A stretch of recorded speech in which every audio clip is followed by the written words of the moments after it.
नमस्कार प्यारे साथियों। श्री हरि मनुस्मृति अथ प्रथमो अध्याय पहला अध्याय। तो ये संस्कृत श्लोक है और इसमें इसका जो हिंदी अर्थ दिया गया है। महर्षियों ने एकाग्रचित्त बैठे हुए मनु महाराज के पास जाकर और उनका पूजन करके विधि पूर्वक यह प्रश्न किया, हे भगवान, आप सभी ब्राह्मण आदि वर्गों की ओर संकीर्ण जातियों के वर्णाश्रम धर्म क्रम से कहने में समर्थ है, अतः हमें आप उपदेश कीजिए, क्योंकि केवल आप ही समस्त वैदिक स्रोत स्मार्त कर्मों के अगाध और अनंत विषय को जानने वाले हैं। फिर आगे कह रहा है, इस प्रकार महर्षियों के विनय पूर्वक प्रश्नों को सुनकर महात्मा मनु ने सबका आदर करके कहा, अच्छा सुनो। यह संसार अपनी उत्पत्ति के पूर्व अंधकार में था, अज्ञात था। इसका कोई लक्षण नहीं था। किसी भी अनुमान से यह जानने योग्य नहीं था। चारों ओर से मानो सोया हुआ था। इस महाप्रलय स्थिति के अंतर सृष्टि के प्रारंभ में पृथ्वी, जल, तेज, वायु, आकाश आदि विश्व को सूक्ष्म एवं स्थूल रूप में प्रकट करने की इच्छा से अतीन्द्रिय महासूक्ष्म नित्य विश्वव्यापक अचिंत्य परमात्मा ने अपने आप को प्रकट किया, अर्थात महत्व आदि की उत्पत्ति द्वारा अपनी शक्ति को संसार में प्रकट किया। उसके पश्चात अनेक प्रकार की प्रजा सृष्टि की इच्छा से जल वृष्टि करके उसमें अपना शक्ति रूप बीज स्थापित किया।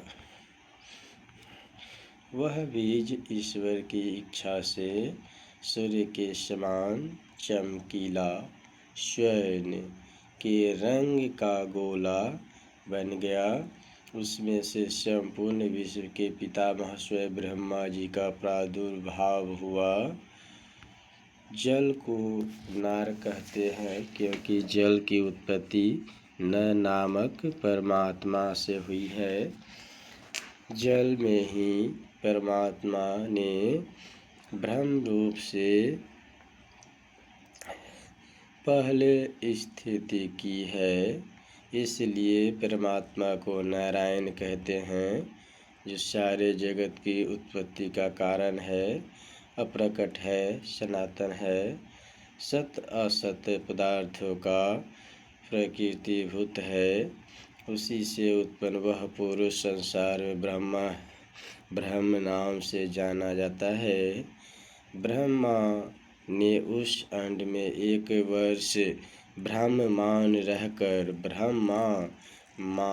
रहकर अपनी इच्छा से उसके 2 टुकड़े कर दिए। उस अंड के ऊपरी भाग से स्वर्गलोक, नीचे के भाग से भूलोक और दोनों के बीच आकाश बनाकर 8 दिशाओं और जल के स्थिर स्थान समुद्र का निर्माण किया।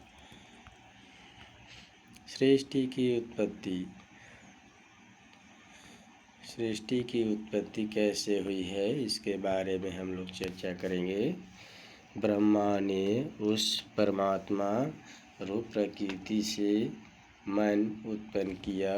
फिर मन से अहंकार, अहंकार से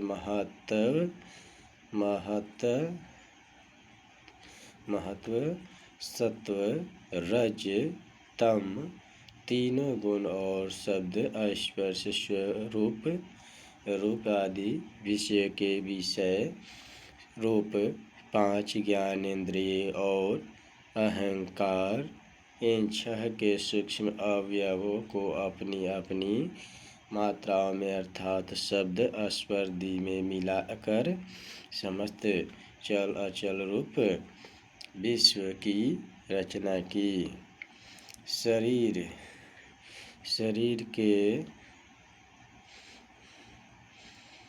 शरीर के सूक्ष्म 6 हिस्सों अर्थात अहंकार और पंच महाभूत आदि समस्त कार्यों के अवश्य होने से उस ब्रह्म की मूर्ति को शरीर कहते हैं।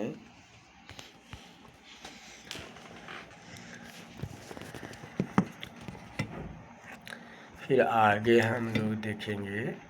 फिर कह रहा है पंच महाभूत और मन अपने कार्यों और सूक्ष्म अंगों के द्वारा समस्त प्राणियों की उत्पत्ति के लिए अविनाश ब्रह्म अर्थात शरीर में प्रविष्ट होते हैं। उन 7 प्रकृतियों अर्थात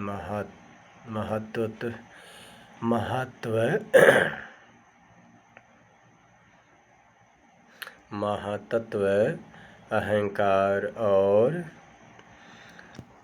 पंच महाभूत की सूक्ष्म मात्रा से पश्चात मात्रा से अविनाशी परमात्मा नाशवान जगत को उत्पन्न करते हैं। इन पंच महाभूतों में पहले का गुण अगला पाता है। जैसे आकाश का गुण शब्द आगे के वायु में व्याप्त हुआ, वायु का गुण स्पर्श अग्नि में, अग्नि का रूप जल में स्थापित हुआ इत्यादि। इनमें से जिसमें जितने गुण है वह उतने गुण वाला है। जैसे आकाश में एक गुण शब्द है, वायु में शब्द और स्पर्श 2 गुण है, इसलिए आकाश 1 गुण वाला और वायु 2 गुण वाला कहलाया। इसी प्रकार अन्य गुणों के विषय में भी जानना चाहिए। परमात्मा ने वेदानुसार ही सबके नाम और कर्म अलग अलग बांट दिए हैं।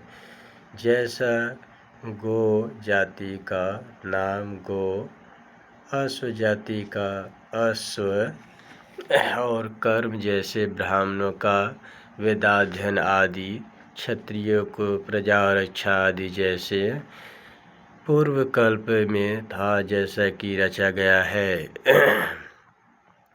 फिर परमात्मा ने यज्ञादि में जिनको भाग दिया जाता है ऐसे प्राण वाले इंद्रादि देवता, वनस्पति आदि के स्वामी देवता, साध्य नामक सूक्ष्म देवगण और यज्ञ की रचना की। अग्नि, वायु और सूर्य इन तीनों में क्रम से यज्ञ कर्म संपादन के लिए ऋक्, यजु, साम इस त्रिविद्या को उत्पन्न किया। काल और काल का विभाग वर्ष, मास, पक्ष, तिथि, प्रहर, घटिया का फल, विफल आदि, नक्षत्र, ग्रह, नदी, समुद्र, पर्वत और ऊंची नीची भूमि की सृष्टि हुई। सृष्टि की रचना करने की इच्छा से ब्रह्मा ने तप, वाणी, रति, काम और क्रोध को उत्पन्न किया। भले और बुरे कर्मों के विचार के लिए धर्म और अधर्म का निर्णय किया। सुख, दुख, काम, क्रोध आदि द्वंद्व धर्मों के अधीन संसार के प्राणियों को उत्पन्न किया। पंच महाभूतों की सूक्ष्म मात्रा पंच तन्मात्राओं के साथ यह सारी सृष्टि क्रम से उत्पन्न हुआ। और इसमें कुछ अलग से स्तुति दी गई। अग्नि, वायु और सूर्य से वेदों की उत्पत्ति होने के कारण ही ऋग्वेद का पहला मंत्र अग्नि स्तुति का, यजुर्वेद का पहला मंत्र वायु स्तुति तथा सामवेद का पहला मंत्र सूर्य स्तुति है। इस प्रकार से बोला है सृष्टि क्रम से उत्पन्न हुई। सृष्टि के आदि में इस प्रभु ने जिस स्वाभाविक कर्म में जिसकी उत्पत्ति की, उसी कर्म को उसने ग्रहण किया। हिंसक कर्म, अहिंसक कर्म में दया, क्रोध, कठोरता, धर्म, ब्रह्मचर्य, गुरु सेवा, अधर्म, झूठ बोलना आदि जो पूर्व कल्प में जिसका था वही सृष्टि के समय उसमें प्रविष्ट हो गया। फिर जिस प्रकार वसंत आदि ऋतु अपने स्वाभाविक चिन्ह को धारण करते हैं, उसी प्रकार मनुष्य अपने अपने पूर्व कर्मों को प्राप्त होते हैं। परमात्मा ने लोक की वृद्धि के लिए ब्राह्मण, क्षत्रिय, वैश्य और शूद्र इन 4 वर्णों को पैदा किया।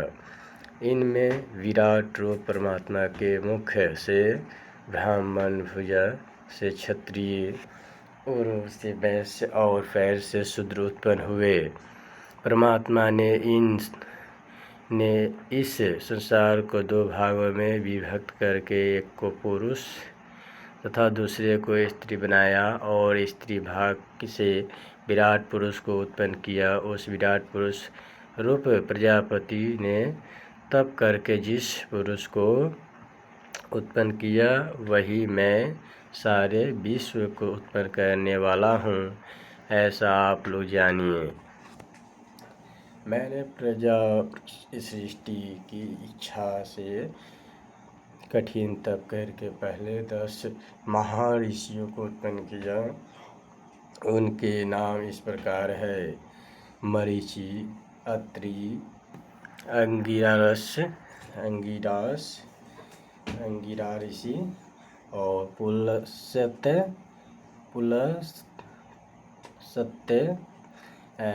पुलह, क्रतु, प्रचेतस, वशिष्ठ, भृगु और नारद।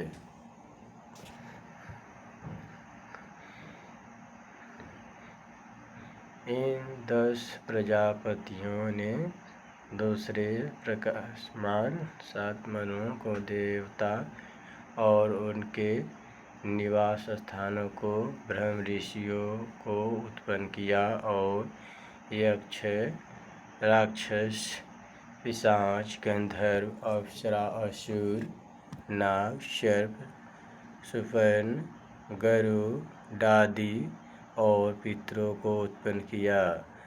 विद्युत, बिजली, अश्विनी मेघ, रोहित, इंद्रधनुष, उल्का, निर्घात, केतु और अनेकों प्रकार की ज्योति, ध्रुव, अगस्त्य आदि को उत्पन्न किया। किन्नर, अश्वमुख, नर, देह, वानर, मत्स्य, तरह तरह के पक्षीगण, पशु, मृग, मनुष्य, सर्प, ऊपर नीचे दांत वाले जीव, कृमि, कीट पतंग, जो मक्खी, खटमल और संपूर्ण काटने वाले छोटे जीव, मच्छर आदि मेरी आज्ञा और अपनी तपस्या से मरीचि आदि महात्माओं ने इस स्थावर जग में विश्व को कर्मानुसार रचा है।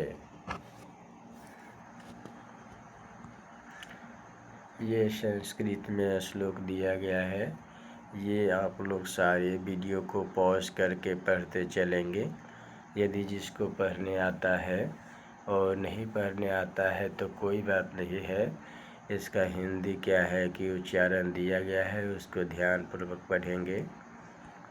और यहाँ कुछ टॉपिक दिया गया। फिर एक विचित्र वर्ण दंडाकार आकाश का चिन्ह जो आकाश से रेखाकार जैसी गिरती है। उत्पात शब्द उच्चदार तारा। फिर है यहाँ पे जो भी यानी कि शब्द दिए गए हैं मनुस्मृति में, जो भी यानी कि श्लोक है, शब्द है, सारे को हम लोग एक एक करके अध्ययन करेंगे। और ये जो प्रथम अध्याय है इसको हम बेहतरीन ढंग से अध्ययन करेंगे।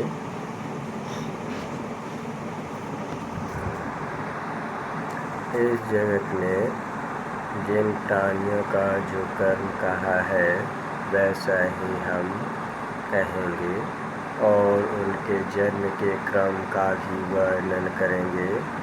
सृष्टि 4 प्रकार की है, उनको क्रम से कहते हैं।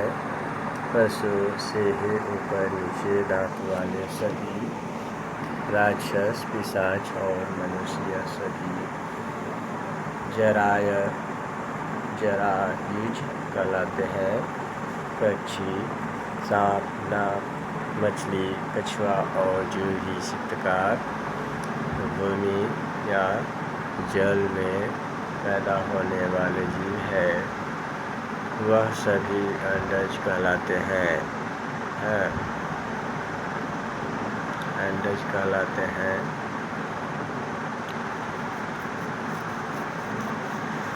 यह 2 तरह के बीज है से होते हैं। वृक्ष आदि को उद्भिज कहते हैं। यह 2 तरह के है, बीज पैदा होने वाले और शाखा से पैदा होने वाले।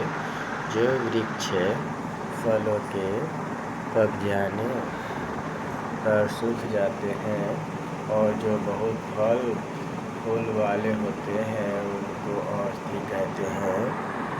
जिनमें फल आते हैं परंतु फूल नहीं आते उनको वनस्पति कहते हैं। और जो फूल वाले हैं वह वृक्ष कहे जाते हैं।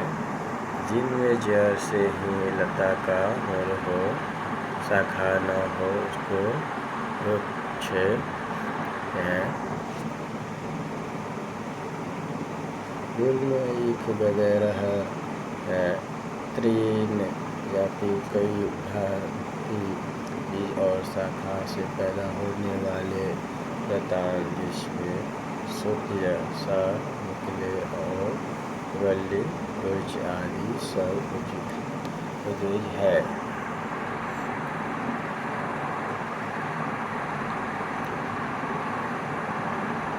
यह सभी वृक्ष अज्ञानवश अपने पूर्व जन्म के बुरे कर्मों से गिरे हुए हैं।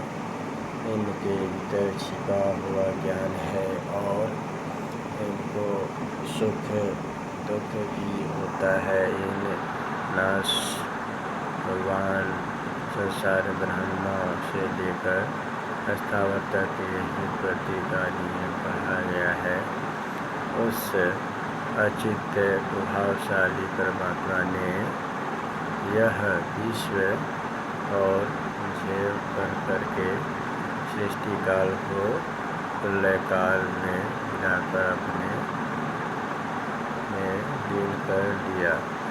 अर्थात प्राणियों के कर्मवश बार बार सृष्टि और प्रलय किया करता है।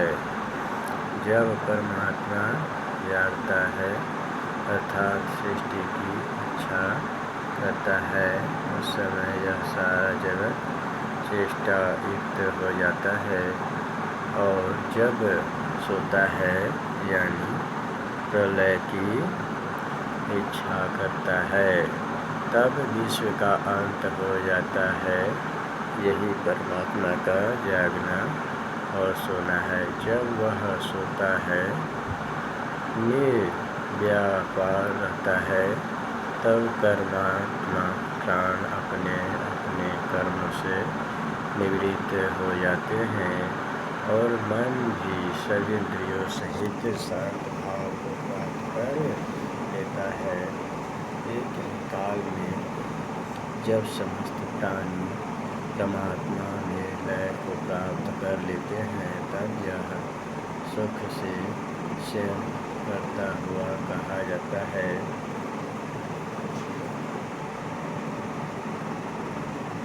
उस दशा में यह जीव इंद्रियों के साथ बहुत समय तक तम सुषुप्ति अवस्था का आश्रय करके रहे और अपना कर्म नहीं करता, किंतु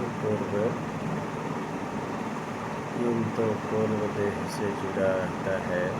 पहले अणु मातृचर और अचर के हेतुभूत बीज में प्रविष्ट होकर पर्यष्टक को मिलकर शरीर को धारण करता है। इस प्रकार अविनाशी परमात्मा जागरण और से इस चराचर जगत को उत्पन्न और नष्ट किया करता है। मनु जी कहते हैं, प्रजापति ने सृष्टि के पूर्व इस धर्मशास्त्र को बनाकर मुझे उपदेश दिया। फिर इसका उपदेश मैंने मरीच अन्य ऋषियों को दिया। इस समस्त शास्त्र का उपदेश भृगु आपको करेंगे, जो कि मुझसे संपूर्ण प्राप्त किया गया है। उसके बाद मनु की आज्ञा पाकर महर्षि भृगु ने सब ऋषियों को कहा कि सुनो, शरीर बनने की सामग्री है जीव, इंद्रिय, मन, बुद्धि, वासना, कर्म, वायु और विधायक है। सूर्याष्टक कहते हैं, स्वयंभू वह मनु के वश में 6 मनु और है। उन्होंने अपने अपने काल में यज्ञ की सृष्टि पालना आदि किया है। उनका नाम स्वरोचिष और तामस, रेवत, चाक्षुष और वैवस्वत है।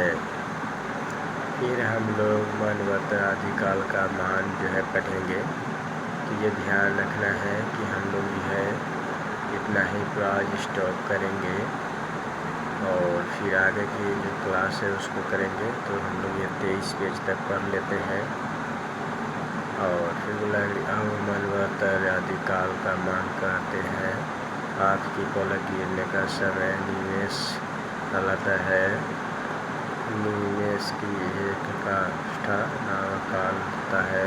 काष्ठा की एक कला का एक व्रत का एक अहोरात्र होता है। मनुष्य और देव अहोरात्र दिन रात का ध्यान सूर्य करता है।